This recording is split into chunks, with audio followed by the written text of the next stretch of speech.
Vamos a dar inicio al siguiente y último bloque temático del curso que corresponde a la dinámica de fluidos. En contraposición a lo que hemos venido manejando, la dinámica de fluidos estudia los fluidos en movimiento. Es decir, nosotros hemos trabajado la parte hidrostática que estudia el fluido en reposo y hemos analizado lo que ocurre con él.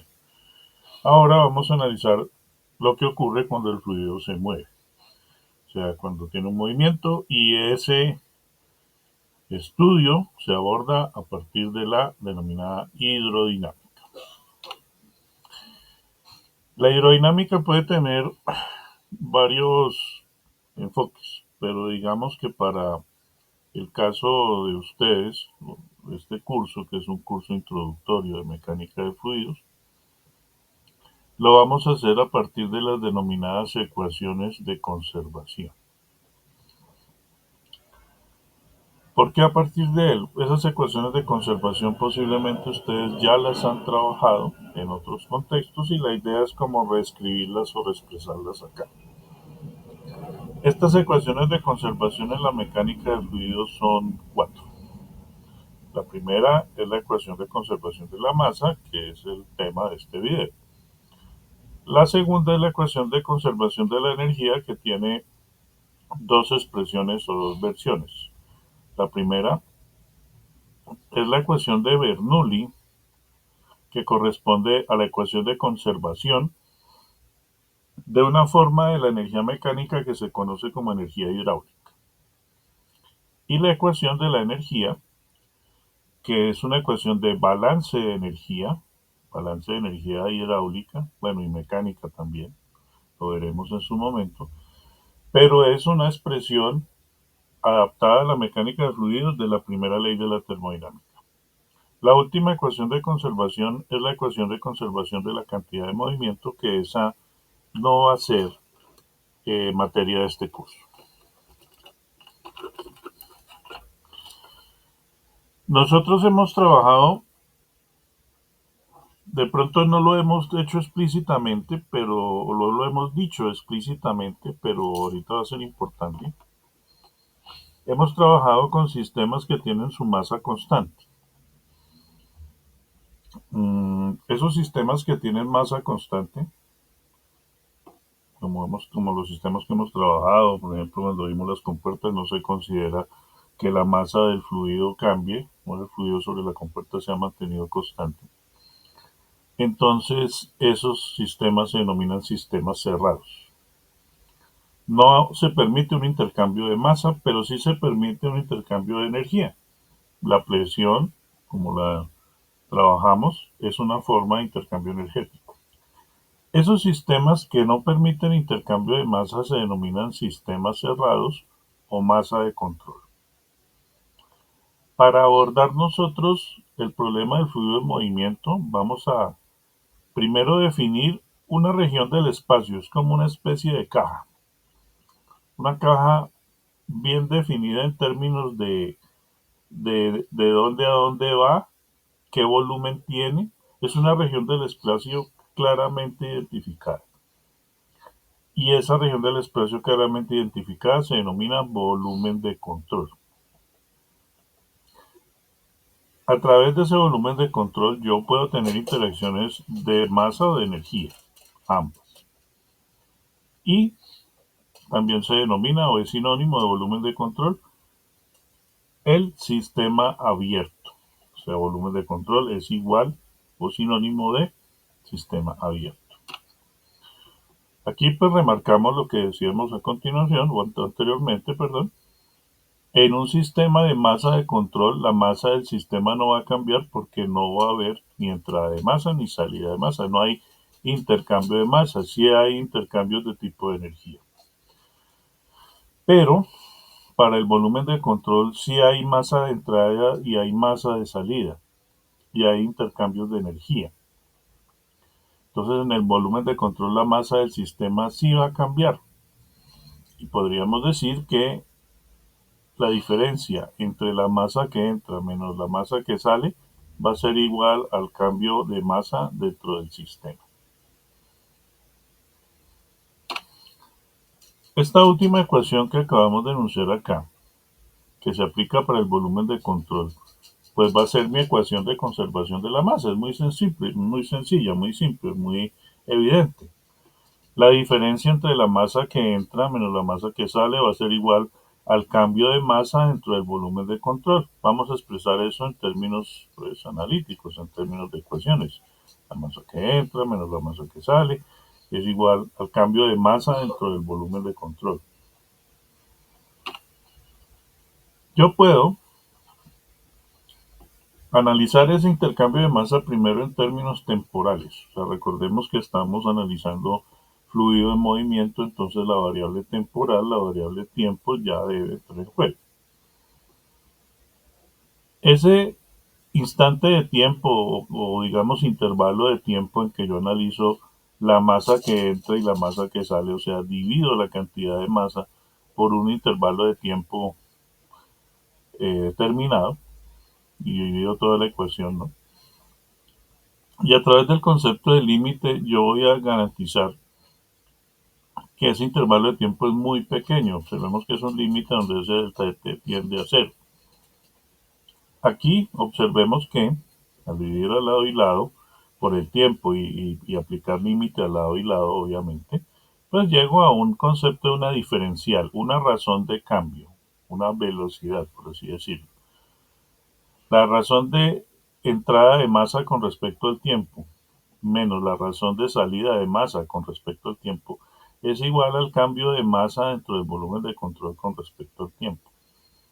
Esta razón o esta variación de entrada de masa con respecto al tiempo se puede simbolizar en términos de escritura, por así decirlo, poniéndole un puntico arriba. Esto se va a llamar un m punto de entrada menos un m punto de salida, y va a representar esto, recordemos, va a ser igual al cambio de masa dentro del volumen de control con respecto al tiempo. El término m punto se denomina flujo másico y corresponde a la cantidad de masa que ingresa o que sale del volumen de control por unidad de tiempo. Eso por el lado de los términos de masa que entra y la masa que sale. Por el lado del término que controla o que maneja la masa dentro del volumen de control, ese no le vamos a asignar un m punto, pero vamos a mirar un poco cómo podemos escribir la variación de esa masa dentro del volumen de control. Entonces, yo podría decir que el volumen de control yo lo discretizo, lo parto en volúmenes más pequeños, que es lo que se llama un dB. Y la densidad por ese elemento de volumen, el dB, me va a representar un diferencial de masa, un elemento de masa. Si yo cojo todos esos elementos de masa y los integro, o sea, los sumo en el volumen, la integral a la larga es un proceso de sumatoria, pues tengo la masa dentro del volumen de control. Si yo llevo lo anterior a la expresión que tenemos, que vamos llevando, pues esta diferencial de la masa del volumen de control con respecto al tiempo va a ser igual a la derivada con respecto al tiempo de esta integral. Por eso, digamos, la razón de aclarar este video, con este video aclarar algunas cosas, es precisamente que nos van a aparecer como unas ecuaciones un poquito sofisticadas, ¿sí? Pero pues la idea es que ustedes interpreten esto que me está representando. Entonces este término me está representando la variación de la masa entre el volumen de control con respecto al tiempo. Bueno, entonces retomemos todo lo que llevamos, la variación o la velocidad de entrada o la razón de entrada de masa con respecto al tiempo menos la razón de salida de masa con respecto al tiempo es igual al cambio de masa con respecto al tiempo dentro del volumen de control. Vamos a definir otro parámetro termodinámico que se llama el caudal. El caudal se define como el volumen de fluido que pasa a través de una superficie por unidad de tiempo. También se le denomina flujo volumétrico o gasto. El caudal, Algunos libros denotan el caudal como Q. Yo lo voy a denotar así como volumen punto. Entonces un símbolo de volumen con un punto arriba, o sea, un cambio de volumen o un volumen con respecto al tiempo. Ese caudal va a ser igual a ¿qué? Caudal va a ser igual al producto de la velocidad multiplicado por el área. La velocidad que lleva el fluido multiplicado por el área que está atravesando. Recordemos que el volumen de control es como una caja. Entonces, pues quiero analizar cuánto volumen de fluido pasa una cara de la caja. Y eso es lo que digamos, la velocidad a la cual pasa ese fluido multiplicado por el área me va a definir un caudal a través de esa cara de la caja.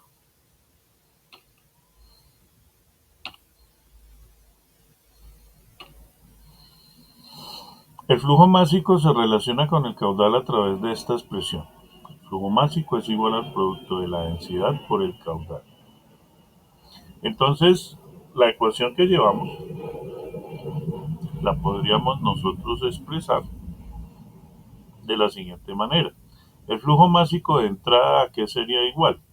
Pues sería igual a la densidad a la entrada por el caudal a la entrada, menos el flujo másico de salida, que sería igual a ¿qué?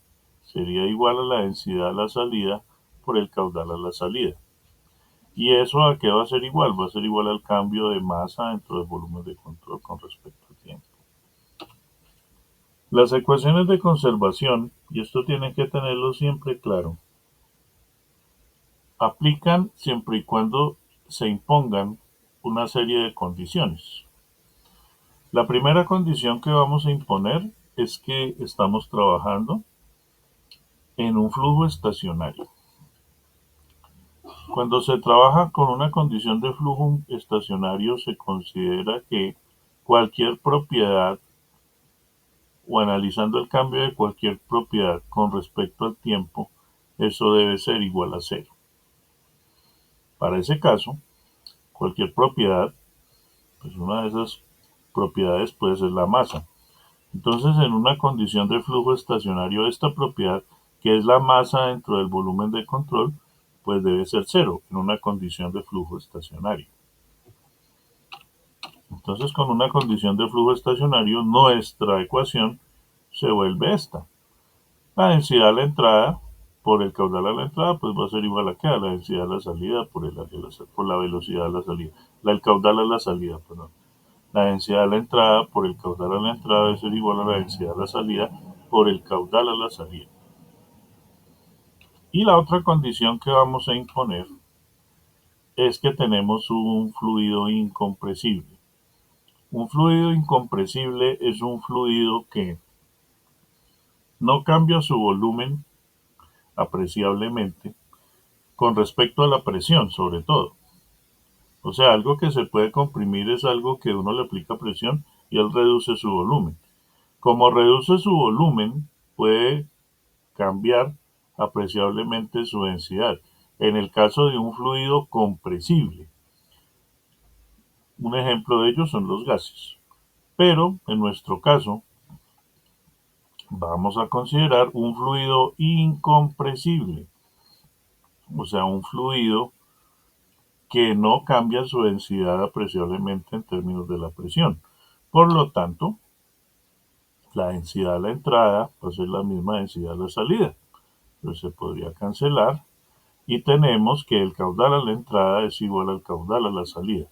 O la velocidad a la entrada por el área a la entrada debe ser igual a la velocidad a la salida por el área a la salida.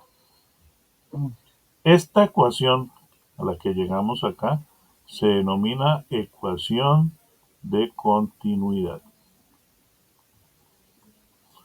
Esa ecuación de continuidad, algunas personas la denominan, y propiamente considero, como la ecuación de conservación de la masa, pero a través de este video hemos visto que la ecuación de conservación de la masa es más general y la ecuación de continuidad es básicamente una consecuencia. Sale a partir de aplicar la ecuación de conservación de la masa e imponer una serie de condiciones, ¿no? Y llegamos a esto. Entonces, solo si esas condiciones se aplican, principalmente flujo estacionario y un fluido incompresible, la ecuación de continuidad aplicará. Si no es así, no, obviamente. Entonces, esta es la ecuación de conservación de la masa y, digamos, la ecuación que posiblemente más vamos a usar, que es una consecuencia de ella, que es la denominada ecuación de continuidad.